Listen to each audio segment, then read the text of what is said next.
Now we're going to give our glitter graphic just a little bit of 3D effect with some colors. So if you look up here, you can see that we've already started the contracting selection. So what we're going to do is we're going to feather the selection just a little bit too. So let's go to Layer, let's go to Select, let's choose the right one, there we go. Let's go to Select, Modify. Oh, that's the problem right there.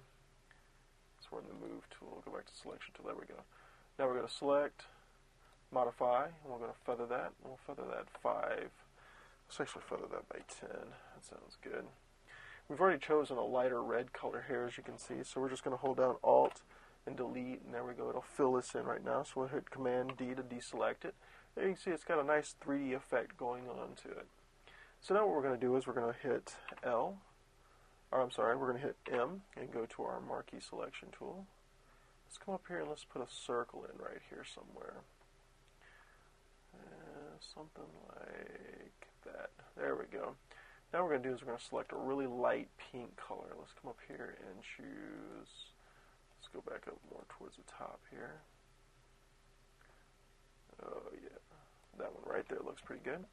There we go. Now what we're going to do is we're going to put this on a new layer. So we'll start a new layer here. Alt, Delete, there you go. Nice pink color. We'll hit Control Deselect.